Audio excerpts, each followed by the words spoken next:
Do livro Os Mensageiros. 11ª parte. Belarmino, o doutrinador. As lições eram eminentemente proveitosas. Traziam-me novos conhecimentos, e sobretudo, com elas, admirava cada vez mais a bondade de Deus, que nos permitia a todos a restauração do aprendizado para os serviços do futuro. Em muitos de nós havia zonas purgatórias de sombra e tormento íntimo. Uns mais, outros menos. Bastara, contudo, o reconhecimento de nossa pequenez, a compreensão do nosso imenso débito, e ali estávamos todos reunidos em nosso lar, reanimando energias desfalecidas e reconstituindo programas de trabalho. Eu via em todos os companheiros presentes o reflorescimento da esperança. Ninguém se sentia ao desamparo.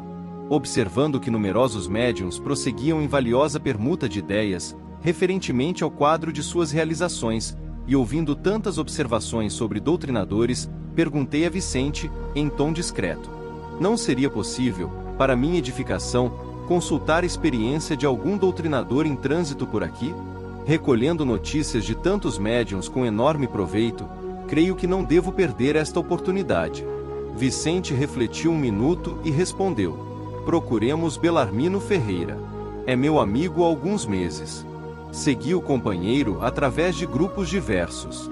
Belarmino lá estava, a um canto, em palestra com um amigo. Fisionomia grave, gestos lentos, deixava transparecer grande tristeza no olhar humilde.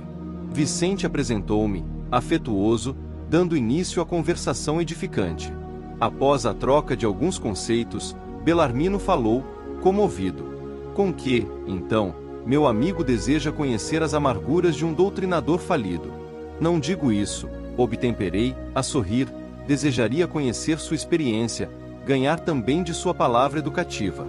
Ferreira esboçou sorriso forçado, que expressava todo o absinto que ainda lhe requeimava a alma, e falou: a missão do doutrinador é muitíssimo grave para qualquer homem. Não é sem razão que se atribui a nosso Senhor Jesus o título de mestre. Somente aqui vim ponderar bastante essa profunda verdade. Meditei muitíssimo, refleti intensamente e concluí que, para atingirmos uma ressurreição gloriosa, não há, por enquanto, outro caminho além daquele palmilhado pelo doutrinador divino. É digna de menção a atitude dele, abstendo-se de qualquer escravização aos bens terrestres. Não vemos passar o Senhor, em todo o Evangelho, senão fazendo o bem, ensinando o amor, acendendo a luz, disseminando a verdade. Nunca pensou nisso? Depois de longas meditações, cheguei ao conhecimento de que, na vida humana, junto aos que administram e aos que obedecem, aos que ensinam. Chego, pois, a pensar que nas esferas da crosta mordomos, cooperadores e servos. Muito especialmente, os que ensinam devem ser dos últimos. Entende o meu irmão? Ah! Sim, havia compreendido perfeitamente. A conceituação de Belarmino era profunda e irrefutável. Aliás, nunca ouvirá tão belas apreciações relativamente à missão educativa. Após ligeiro intervalo, continuou, sempre grave: há de estranhar, certamente, que eu tenha fracassado sabendo tanto. Minha tragédia angustiosa, porém, é a de todos os que conhecem o bem, esquecendo-lhe a prática. Calou-se de novo, pensou e prosseguiu: faz muitos anos, saí de nosso lar com tarefa de doutrinação no campo do espiritismo evangélico. Minhas promessas aqui foram enormes.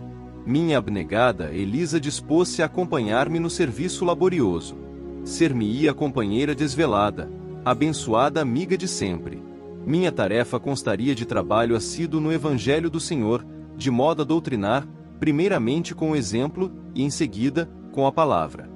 Duas colônias importantes que nos convizinham enviaram muitos servos para a mediunidade e pediram ao nosso governador que cooperasse com a remessa de missionários competentes para o ensino e a orientação. Não obstante meu passado culposo, candidatei-me ao serviço com o endosso do ministro Gedeão, que não vacilou em auxiliar-me. Deveria desempenhar atividades concernentes ao meu resgate pessoal e atender a tarefa honrosa, veiculando luzes a irmãos nossos nos planos visível e invisível. Impunha-se-me, sobretudo, o dever de amparar as organizações mediúnicas, estimulando companheiros de luta, postos na terra a serviço da ideia imortalista. Entretanto, meu amigo, não consegui escapar à rede envolvente das tentações. Desde criança, meus pais socorreram-me com a fé e noções consoladoras e edificantes do espiritismo cristão. Circunstâncias várias, que me pareceram casuais, situaram meu esforço na presidência de um grande grupo espírita. Os serviços eram promissores, as atividades nobres e construtivas, mas enchi-me de exigências, levado pelo excessivo apego à posição de comando do barco doutrinário. 8 médiuns, extremamente dedicados ao esforço evangélico, ofereciam-me colaboração ativa. Contudo, procurei colocar acima de tudo o preceito científico das provas insofismáveis. Cerrei os olhos à lei do merecimento individual, ouvidei os imperativos do esforço próprio, e envaidecido com os meus conhecimentos do assunto, comecei por atrair amigos de mentalidade inferior ao nosso círculo, tão somente em virtude da falsa posição que usufruíam na cultura filosófica e na pesquisa científica. Insensivelmente, vicejaram-me na personalidade estranhos propósitos egoísticos. Meus novos amigos queriam demonstrações de toda sorte, e ansioso por colher colaboradores na esfera da autoridade científica, eu exigia dos pobres médiuns longas e porfiadas perquirições nos planos invisíveis. O resultado era sempre negativo, porque cada homem receberá, agora e no futuro, de acordo com as próprias obras. Isso me irritava. Instalou-se a dúvida em meu coração, devagarzinho. Perdi a serenidade de outrora. Comecei a ver nos médiuns que se retraíam aos meus caprichos companheiros de má vontade e má fé. Prosseguiam nossas reuniões, mas da dúvida passei à descrença destruidora. Não estávamos num grupo de intercâmbio entre o visível e o invisível. Não eram os médiuns simples aparelhos dos defuntos comunicantes, porque não viriam aqueles que pudessem atender aos nossos interesses materiais imediatos. Não seria melhor estabelecer um processo mecânico e rápido para as comunicações? Porque a negação do invisível aos meus propósitos de demonstrar positivamente o valor da nova doutrina? Debalde, Elisa me chamava para a esfera religiosa e edificante, onde poderia aliviar o espírito atormentado. O Evangelho, todavia, é livro divino e, enquanto permanecemos na cegueira da vaidade e da ignorância, não nos expõe seus tesouros sagrados. Por isso mesmo, taxava-o de velharia, e, de desastre a desastre, antes que me firmasse na tarefa de ensinar, os amigos brilhantes do campo de cogitações inferiores da Terra arrastavam-me ao negativismo completo. Do nosso agrupamento, então, onde poderia edificar construções eternas, transferi-me para o movimento, não da política que eleva, mas da politicalha inferior, que impede o progresso comum e estabelece a confusão nos encarnados.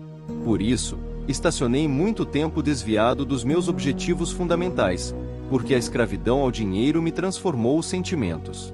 E assim foi, até que acabei meus dias com uma bela situação financeira no mundo e um corpo crivado de enfermidades, um palácio confortável de pedra e um deserto no coração. A revivescência da minha inferioridade antiga religou-me a companheiros menos dignos no plano dos encarnados e desencarnados, e o resto meu amigo poderá avaliar: tormentos, remorsos, expiações. Concluindo, asseverou: mas, como não ser assim? Como aprender sem a escola, sem retomar o bem e corrigir o mal? Sim, Belarmino, disse, abraçando-o, você tem razão. Tenho a certeza de que não vim tão só ao centro de mensageiros, mas também ao centro de grandes lições.